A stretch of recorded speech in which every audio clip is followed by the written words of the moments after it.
Magandang gabi guys. Gabi na guys at maulan na panahon. Hindi kasi ako nakapag-trabaho kanina guys kasi nagpunta ako sa Binangonan. So ngayon ang bawi ko sa trabaho guys. Mayroong bininta sa akin guys. Bago ito guys eh. Ito siya, bago to. Bluetooth. Bininta sa akin ng 100. Pinili ko na lang din dahil kawawa, nabasa kasi sa ulan eh. Ang sira nito guys ay wala na to. Ayan. Konting tips lang guys tungkol sa Bluetooth. Maganda nitong gawin guys. Pag ganitong klase kasi bago siya guys. Bago pa siya. Pati yung ano niya bago talaga. Yung kahon niya wala pang kabasag-basag. Kinis pa oh. Siguro nasa 1 buwan pa lang yata ang gamit nila nito o wala pa. Sa bago pa siya. Napakaganda pa niya guys, pati yung ano niya oh. Yung board niya ganda pa oh. Ang problema niya ay itong ano, charging pin. Napalitan ko na siya guys. Ayun oh. Gina-jump ko na lang doon. Jump lang ng konti guys, ayun oh. Hindi yun as in jump na jump. Kasi nawarak na yung ano niya, yung positive niya. Nawarak na siya.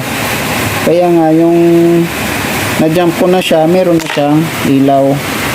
Umilaw na siya. Meron na siyang ano. Tingnan mo guys, tingnan natin ha. Ulit. Ilapag ko lang tong ano ko. Cam ko. Meron akong konting tips sa inyo guys, sa mga nag-aayos ng Bluetooth, mga baguhan. Kadalasan kasi ito nang ginagamit nila guys, kanta-kantahan nila kasi naka Bluetooth na kasi siya eh. Dumiretso na sila sa mga bagong kanta. Yung video key ko nga guys, medyo lumuma na. Ayan na siya guys oh. Tingnan natin, meron na siyang ilaw, indicator light oh, nag-ilaw na siya. So ibig sabihin nag-charge na din siya doon. Pero dapat pag nag-charge yan guys, pag buksan natin yan, hindi dapat fluctuated to. Oh. Hindi siya makatunog, hindi siya na ano, fluctuated siya guys. Ito guys, pag mga ganitong stelo sa ano, kadalasan nito guys, unahin lang muna natin yung voltahe ng battery. Pag mga ganyang sistema, ayun, hindi siya makapasok. Parang ano siya, nag-alboroto. Hindi siya pasok ng tama na ano. Wala siyang voltahe.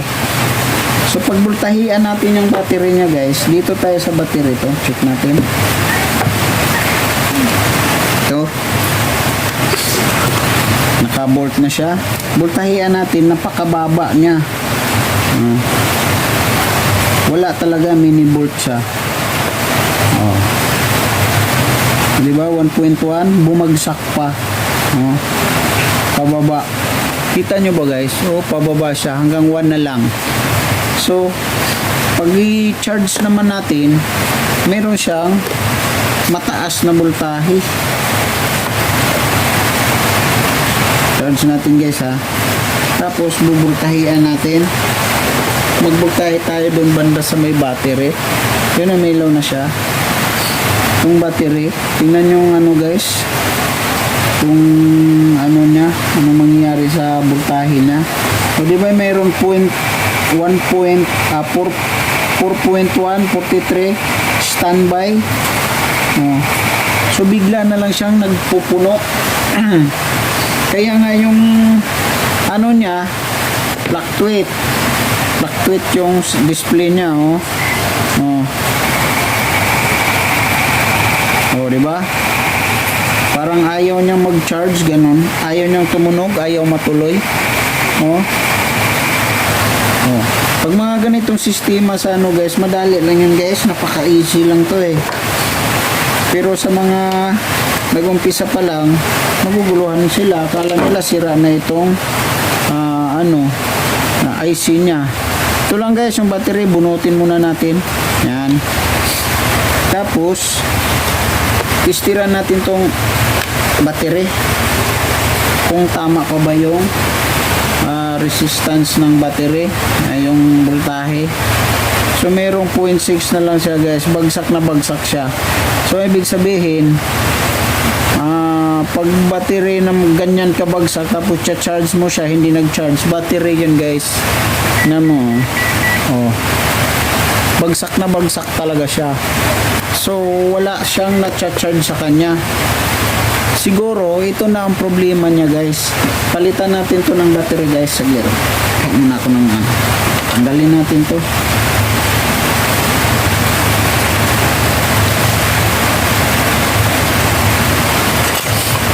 Ito yung ano niya guys, yung ano niya, original niya.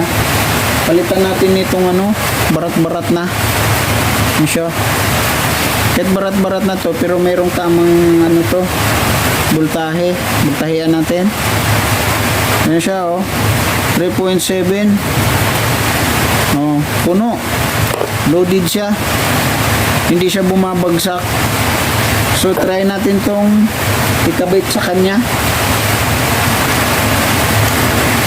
Baka sakaling gumana sa kanya.